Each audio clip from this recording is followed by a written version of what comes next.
Mazmur 133 ayat 1 sampai dengan ayatnya yang ketiga. Tema khotbah pada minggu hari ini kuberikan tema kesatuan mendatangkan berkat Tuhan. Sekali lagi, kesatuan mendatangkan berkat Tuhan. Mazmur pasal 133 ayat 1 sampai dengan ayatnya yang ketiga. Kita akan baca ayat ini secara bersama-sama. Saya mengundang sekali lagi saudara bangkit berdiri dengan suara yang mantap. Kita baca ayat yang hebat ini. Mazmur 133 ayat 1 sampai 3. Kesatuan mendatangkan berkat Tuhan. 2, 3, mulai. Sungguh alangkah baiknya dan indahnya apabila saudara-saudara diam bersama dengan rukun, seperti minyak yang baik di atas kepala meleleh ke janggut, yang meleleh ke janggut Harun dan ke leher jubahnya, seperti embun-gunung Hermon yang turun ke atas gunung-gunung Sion. Sebab kesanalah Tuhan memerintahkan berkat, kehidupan untuk selamanya. Puji Tuhan, Tuhan Yesus memberkati. Silakan duduk. Kita melihat di sini pemazmur menuliskan tentang sungguh alangkah baiknya bila saya dan saudara hidup bersama dengan rukun. Jadi firman Allah pada pagi hari ini adalah kesatuan mendatangkan berkat Tuhan. Saudara, Mazmur pasal 133 ayat 1 sampai 3 ini adalah satu ungkapan yang biasa dinyanyikan oleh para siara. Mereka berdatangan dari berbagai penjuru. Mereka adalah orang-orang Yahudi yang datang dari mana saja untuk mereka melakukan 3 perayaan besar umat Yahudi. Ada 3 perayaan besar umat Yahudi. Yang pertama Paskah, yang kedua perayaan 7 minggu, dan yang ketiga adalah perayaan Pondok Daun. Dan itu perayaan hebat sekali. Sehingga ketika perayaan ini tiba, itu semua umat-umat Yahudi dari berbagai penjuru di mana saja mereka pasti akan datang berkumpul. Dan salah satu ungkapan yang mereka nyanyikan, yang mereka serukan adalah ini. Ada semangat persaudaraan, ada semangat persatuan yang luar biasa. Mereka berkata, sungguh alangkah baiknya bila kita saudara, kita hidup rukun satu dengan yang lain. Itulah ungkapan yang biasa, yang umum, yang biasa mereka lakukan dan mereka serukan ketika perayaan-perayaan besar ini tiba. Jadi kita lihat di situ, sungguh alangkah baiknya dan indahnya. Kebaikan dan keindahan bukan bicara tentang siapa dia, siapa orang itu. Jadi tidak tergantung pada pribadi orang itu, tapi keindahan dan kebaikan itu dia tercipta karena ada satu kekompakan. Saya dan saudara berkumpul pada pagi hari ini tidak bicara lagi soal siapa yang pimpin pujian, soal siapa yang nanti khotbah, soal siapa yang nanti mengisi puji-pujian di pertengahan ibadah. Tapi kita bicara tentang kesatuan, bahwa Kristus ada di tengah-tengah ibadah kita. Yesus ada di tengah-tengah persekutuan kita. Jadi kebaikan dan keindahan itu bukan bicara tentang siapa orang itu. Jadi tidak terfokus pada satu pribadi, tetapi terfokus pada kesatuan hati. Saya dan saudara saling bergandengan tangan. Maka terciptalah kebaikan, terciptalah keindahan. Di sana dikatakan sungguh alangkah baiknya dan indahnya. Jadi kita pelihara semangat persaudaraan ini seperti umat Yahudi yang ketika 3 perayaan besar ini tiba, mereka berbondong-bondong dari berbagai penjuru. Mereka menyerukan satu seruan yang luar biasa. Inilah kalimatnya, sungguh alangkah baiknya dan indahnya. Jadi dari makna historis, dari makna sejarah, itulah ketika perayaan besar tiba, mereka semua berkumpul. Dan ungkapan ini yang biasa mereka sampaikan. Ada semangat persaudaraan, ada semangat kekeluargaan di sana. Luar biasa. Saya dan saudara kalau melayani dengan prinsip yang satu, kita bersatu.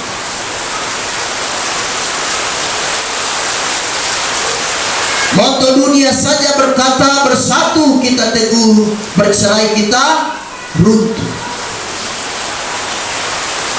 Jadi persatuan itu mendatangkan keteguhan. Jadi saya dan saudara bersatu, tidak boleh ada perpecahan.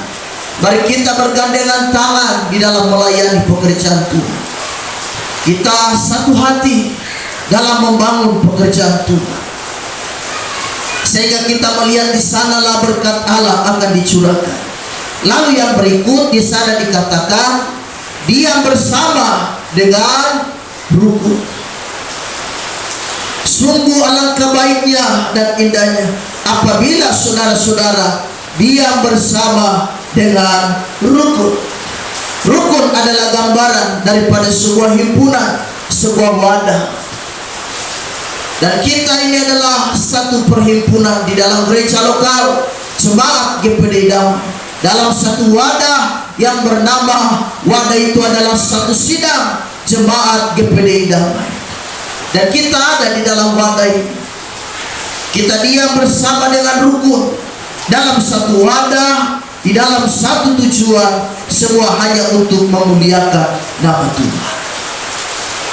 Jadi kerukunan ini yang harus kita ciptakan dalam pelayanan. Saya rasa bukan hanya dalam pelayanan, bahkan di dalam bermasyarakat pun ini penting.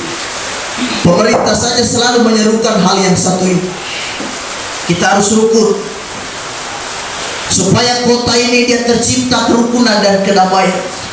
Kita berdoa untuk kota ini,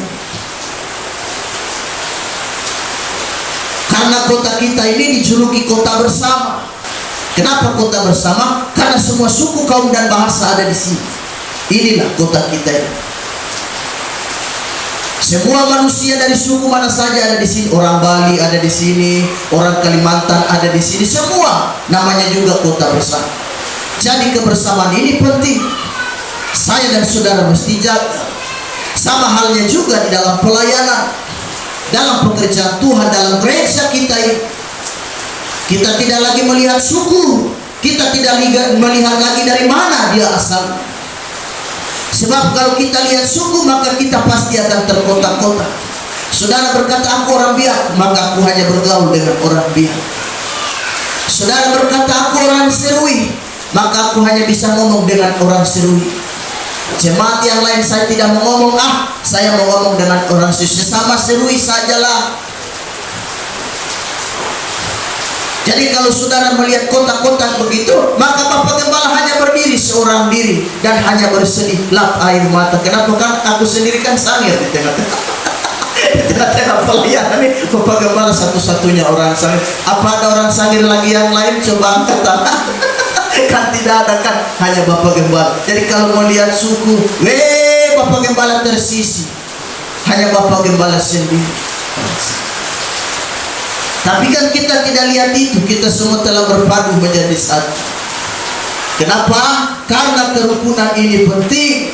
Kerukunan ini mengikat saya dan saudara, sehingga kita tidak lihat lagi warna kulit dan melihat merek apapun itu. Latar belakang kita semua, kita telah menjadi satu di dalam Tuhan. Kita menjadi keluarga Allah, keluarga Kristus. Kita telah dipersatukan. Dia bersama dengan rukun, kata firman Allah. Dikatakan seperti minyak yang baik di atas kepala. Kepala siapa? Kepala Harun. Siapa Harun? Saudara daripada Musa. Siapa Harun? Dia seorang imam besar. Jadi rupanya kerukunan itu juga luar biasa, karena ada pemimpin juga yang punya andil besar di dalam kerukunan itu. Jadi rupanya pemimpin, seorang pemimpin itu juga menentukan. Dia juga punya peranan penting di dalam kerukunan itu. Harun adalah seorang imam. Dia adalah seorang kepala, seorang pemimpin. Dia sangat dihargai, dia sangat dihormati, karena dia adalah seorang imam besar. Jadi kerukunan itu tercipta juga karena ada peran penting dari seorang pemimpin ada di dalam. Bayangkanlah kalau dalam gereja itu pemimpinnya tidak jadi berkat, tidak jadi contoh. Apa yang mau diikuti oleh jemaat, apa yang mau dicontohi oleh umat, Kalau gembalanya saja, pendetanya saja, pemimpinnya saja tidak menjadi berkat, dia bukan menjadi pemersatu, justru dia menjadi pemecah belah. Ini tentu berbahaya sekali di dalam satu wadah, di dalam satu perhimpunan. Seperti minyak yang baik, dia turun, kata firman Allah, di atas kepala. Jadi ada pemimpin. Saya dan saudara harus menghargai pemimpin, karena mereka juga punya peranan penting di dalam pelayanan, di dalam bermasyarakat, di dalam kita bernegara. Kita punya pemimpin-pemimpin, kita punya pemimpin negara, kita punya pemimpin di sekolah, kepala sekolah dan guru-guru. Kita juga punya pemimpin kerohanian, punya pemimpin rohani yang bernama Gembala Sidang, bernama Ibu Rohani. Firman Allah berkata, kalian harus, firman Allah mengatakan harus menghormati mereka bila perlu 2 kali lipat. Kita harus menghormati pemimpin-pemimpin rohani yang mereka mengarahkanmu pada jalan yang benar, yang mereka mengarahkanmu pada jalan-jalan yang luar biasa, yaitu surga yang kekal. Kita harus memberikan respek kepada mereka, kita menghormati, menghargai mereka sebagai pemimpin rohani.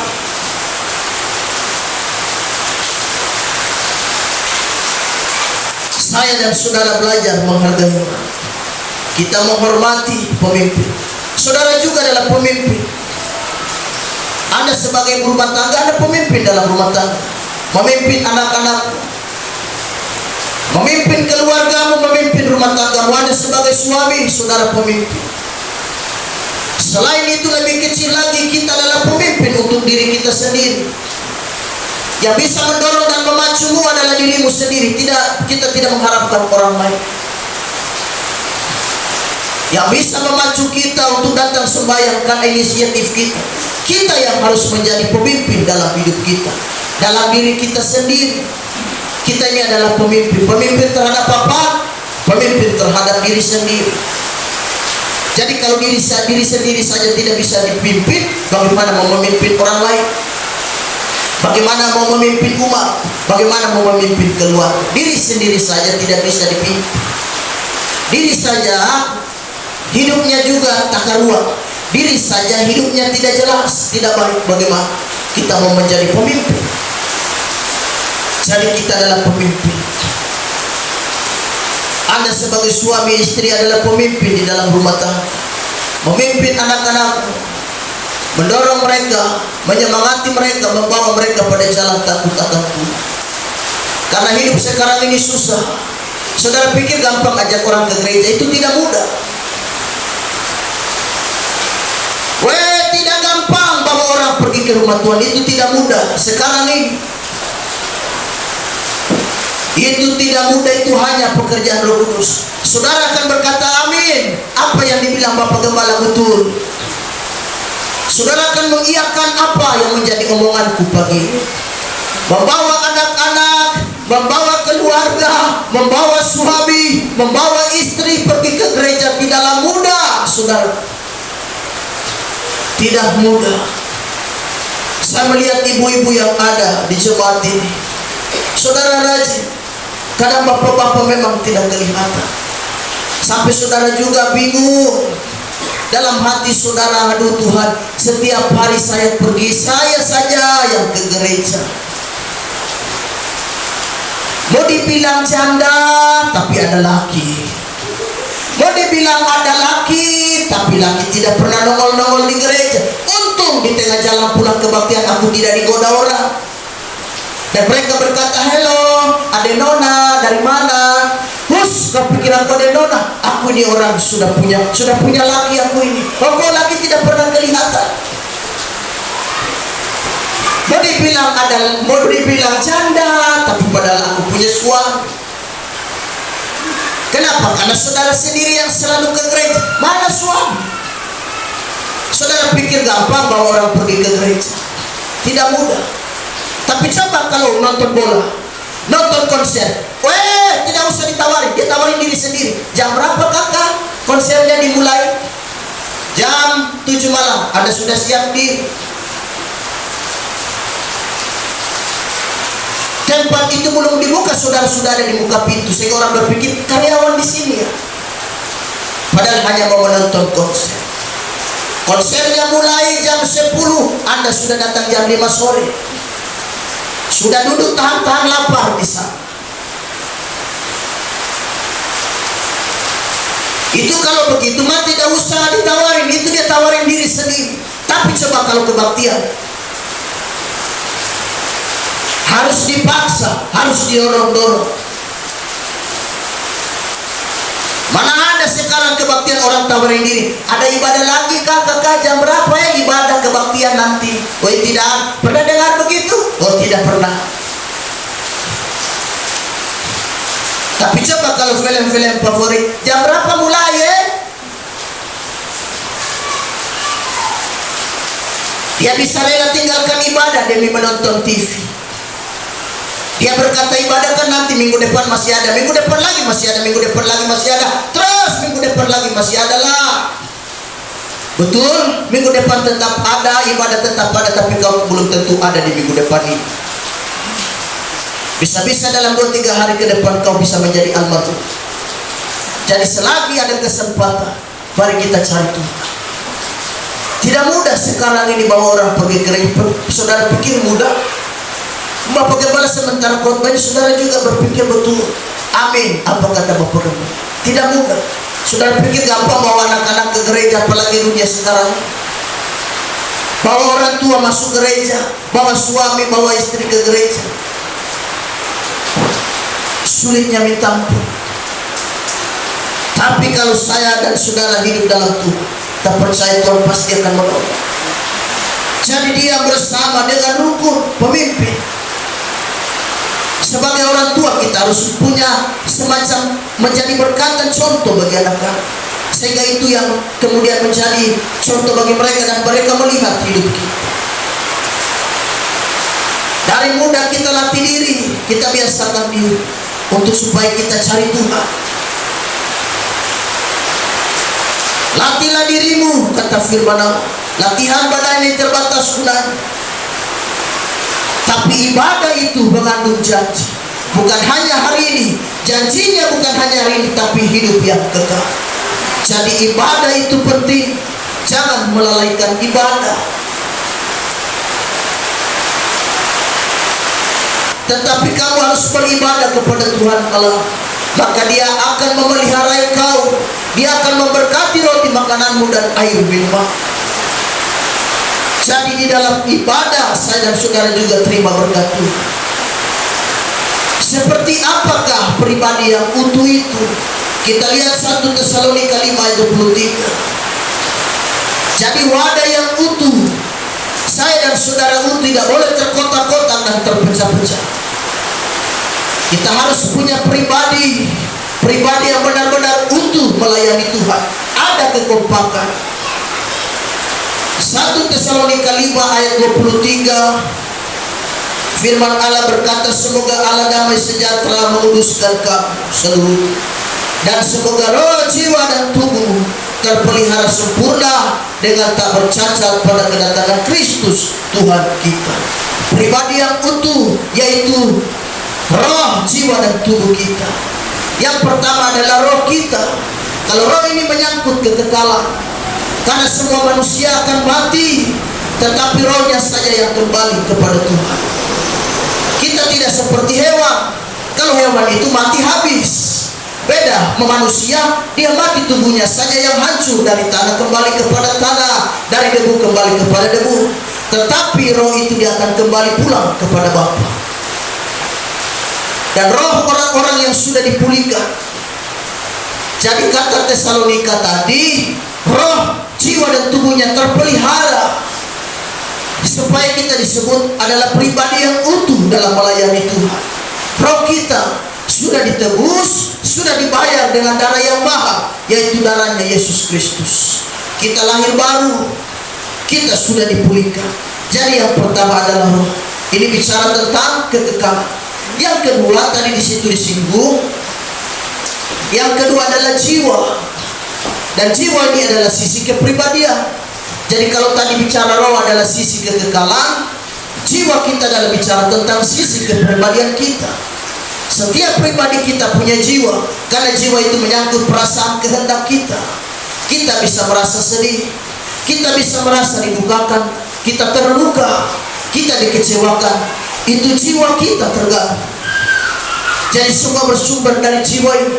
Jiwa ini butuh ketenangan, jiwa ini butuh hiburan, dan jiwa ini butuh sesuatu yang baik untuk masuk di jiwa kita, supaya jiwaku tetap memuliakan Tuhan.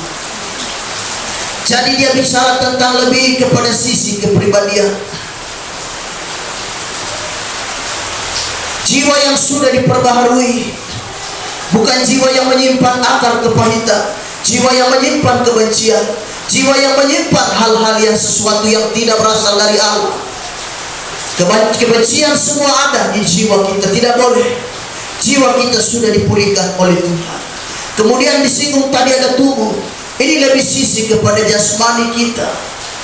1 Korintus 6 ayat 15 firman Allah berkata, tidak tahukah kamu bahwa tubuhmu adalah anggota Kristus? Akan kuambilkah anggota Kristus untuk menyerahkannya kepada percabulan? Sekali-kali, kata Paulus, tidak. Tubuh kita ini juga memuliakan Allah. Ada banyak orang menggunakan tubuhnya untuk hal-hal yang tidak senonoh. Apalagi dengan perkembangan zaman dan teknologi sekarang yang canggih. Orang hanya untuk viral saja dia rela telanjang, supaya dibilang apa? Viral. Tubuhnya diserahkan untuk hal-hal yang tidak memuliakan Tuhan. Tubuhnya dipakai untuk apa? Untuk persinahan. Tubuhnya dipakai untuk hal-hal mabuk, hal-hal yang tidak memuliakan Tuhan. Tubuh kita ini sudah dibayar dengan darah yang mahal, darah Kristus. Jadi kita pakai tubuh ini untuk memuliakan Tuhan. Adik-adik muda yang kemarin sudah terima baptisan air, sekarang tubuhmu bukan milikmu lagi, tetapi Kristus ada di dalam. Pakai tubuh ini berdiri melayani di sini. Pakai tubuh ini datang ke gereja. Jangan pakai tubuh ini untuk hal-hal yang tidak memuliakan Tuhan. Kalau kita lihat begitu, hari Minggu tidak cari Tuhan, teler di pinggir jalan, seperti ikan pusing aja duduk di trotoar. Padahal ini hari Minggu. Kenapa tubuh mereka serahkan untuk hal yang tidak memuliakan? Kita pakai tubuh ini untuk memuliakan Tuhan. Kalau kita punya kesadaran, begitu kita mau melakukan dosa, kita ingat tubuh ini adalah milik Tuhan. Karena Dia yang ciptakan tubuh ini, Dia yang telah membayar lunas tubuh. Demi saudara dan saya Dia rela mati. Bayangkan, demi saudara yang telah lakuin ini, Kristus rela mati buat saudara. Demi saya yang tidak lakuin ini, Kristus rela mati bagi saya. Siapakah saya? Siapakah saudara? Sampai Kristus rela mau mati buat saya dan saudara. Jadi tubuh ini mari kita pakai untuk menghormati Tuhan. Kita datang ibadah, kita melayani Tuhan. Karena hidup kita sekarang adalah punya Tuhan, bukan punya kita lagi. Jadi tubuh lebih kepada sisi jasmani, roh, jiwa dan tubuh. Lalu kita lihat kembali kepada ayat pokok kita, Mazmur 133. Apa yang akan kita terima? Ada dua berkat paling tidak kita akan terima dari ayat tadi. Mazmur 133 ayat 1 sampai dengan ayat yang ketiga tadi. Ayatnya yang kedua berkata begini. Dikatakan bahwa seperti minyak yang baik di atas kepala. Minyak di sini bicara tentang urapan. Satu ayat saya baca dalam perjanjian lama, misalnya 1 Samuel pasalnya yang ke-16 ayatnya yang ke-13. Di sana berkata 1 Samuel 16 ayat 13, Samuel mengambil tabung tanduk yang berisi minyak itu dan mengurapi Daud di tengah-tengah saudaranya. Sejak hari itu dan seterusnya berkuasa lalu Tuhan atas Daud. Lalu berangkatlah Samuel menuju Rama. Semenjak Daud diurapi menjadi raja, firman Allah berkata roh Tuhan berkuasa atas dia. Ketika roh Tuhan berkuasa atas Daud, kita melihat hidupnya diberkati Tuhan. Jadi minyak bicara tentang urapan. itu bicara tentang urapan. Kita perlu minyak, yaitu urapan Roh Kudus dalam pelayanan ini. Kami sebagai pengkhotbah, kami sebagai pemberita firman bergumul keras soal yang satu ini. Bagaimana supaya ketika firman itu disampaikan, dia mendarat pas di hati saudara. Jadi dia tidak ngambang begitu. Dia tidak melayang hanya di atas plafon lalu turun lagi. Supaya dia pas kena di hati saudara. Saat firman Allah disampaikan, saudara manggut-manggut dan berkata amin. Puji Tuhan untuk firman hari ini. Puji Tuhan untuk khotbah hari ini. Aku diberkati Tuhan. Jadi saudara manggut-manggut mengiyakan. Jangan saudara manggut-manggut yang lain. Artinya saudara tidur manggut-manggut tanpa diminta persetujuan, Anda manggut sendiri. Karenanya saat firman disampaikan, saudara harus perhatikan. Saudara harus responi. Katakan amin pada firman itu. Jangan perhatian dan fokus saudara di tempat yang lain. Karena respon terhadap firman menentukan berkat kita. Kita akan diberkati. Saudara harus tatapan ke depan mendengarkan firman Tuhan. Nah, kita lihat di sini yang pertama kita lihat adalah berkat yang kita terima, yaitu adalah urapan. Pemimpin pujian butuh urapan, pemain musik butuh urapan, betul. Mereka sudah biasa melayani, betul. Bapak Revelina sudah biasa main musik, bukan hanya di sini tapi biasa diundang-undang juga kemana-mana. Sudah biasa main musik, sudah biasa menyanyi. Tetapi biasa dan mahir menyanyi saja tidak cukup kalau tidak ditunjang dengan Roh Kudus, tidak ditunjang dengan urapan Allah.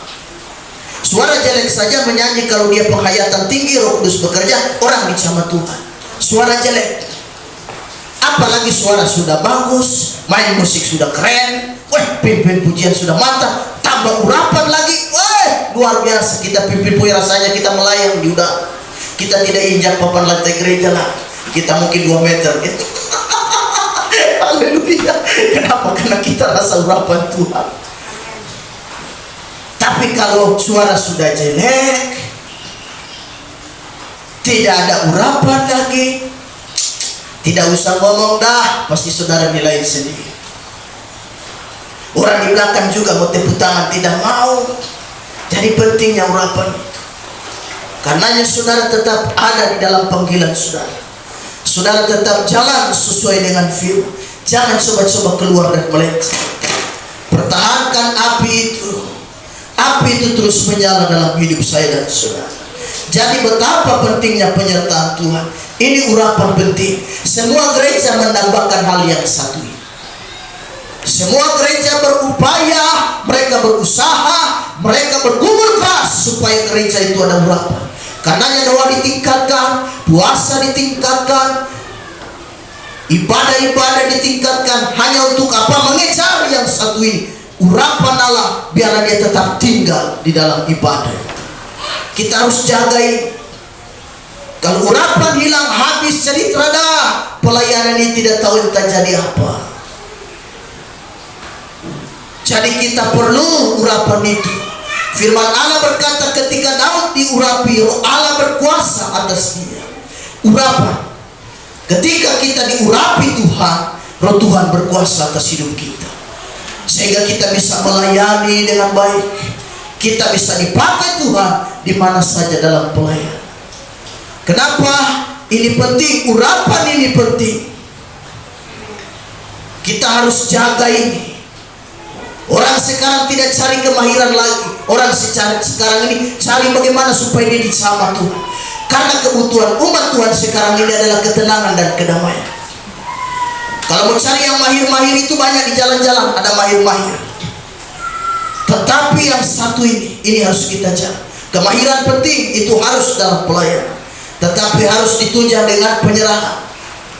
Karenanya saudara-saudara yang bertugas hari Minggu, datanglah di dalam doa. Jangan menganggap remeh, ada kesempatan, kecuali kalau saudara memang tidak bisa. Selain saudara memang harus punya kesempatan hadir, boleh tidak. Setiap hari Jumat kita ada pembacaan rutin Alkitab kita. Start dari Kejadian kita kasih finish di Wahyu. Kita sekarang sudah ada di Yesaya pasal 25. Pokoknya kita kasih habis. Ada doa-doa saudara ikut. Yang bertugas hari Minggu apapun pelayananmu itu, kau belajar menghormati Tuhan. Jangan kau tampil begitu, begitu tampil begitu ya, jemaat garuk-garuk kepala. Bertanda tidak suka. Kenapa? Karena urapannya nggak ada, urapannya hilang. Dosanya kagak mau ikut. Foya-foya di luar sana. Jadi karena itu ikutlah. Siapapun kita, Bapak dan Ibu Gembala pasti ikut, selalu pasti ikut. Mari kita tingkatkan doa kita, supaya kita melihat bagaimana pemakaian Tuhan luar biasa. Lalu dikatakan di ayat 3 Mazmur 133 ayat 3 di sana berkata begini.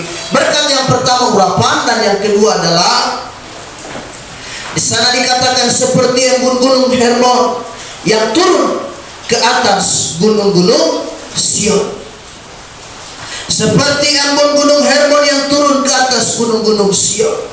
Sebab kesadaran Tuhan memerintahkan berkat kehidupan untuk selama-lamanya. Embun adalah bicara tentang kesuburan dan berkat Tuhan. Tadi minyak bicara urapan, sekarang embun. Jadi berkat yang pertama urapan, berkat yang kedua adalah embun. Embun ini bicara kesuburan, bicara tentang apa? Berkat Tuhan. Kejadian 27 ayat 28. Kejadian 27 ayatnya yang ke 28. Allah akan memberikan kepadamu embun yang dari langit, dan tanah-tanah gemuk di bumi, dan gandum serta anggur berlimpah-limpah. Ini bicara tentang berkat Tuhan. Jadi kesatuan ini penting. Maka saya dan saudara akan lihat berkat Tuhan. Satu ayat lagi dalam Matius 18 ayatnya yang ke-19. Matius 18 ayat 19 firman Allah berkata, dan lagi aku berkata kepadamu, jika dua orang daripadamu di dunia ini sepakat meminta apapun juga, permintaan mereka itu akan dikabulkan oleh Bapa-Ku yang di surga. Ada sepakat. Kata sepakat bicara tentang kesatuan hati. Jadi betapa pentingnya kesatuan hati. Saya dan saudara mesti pelihara. Mau lihat pelayanan diberkati, mau lihat pekerjaan Tuhan diberkati, kita harus sepakat. Ayat terakhir kita akan baca ayat ini.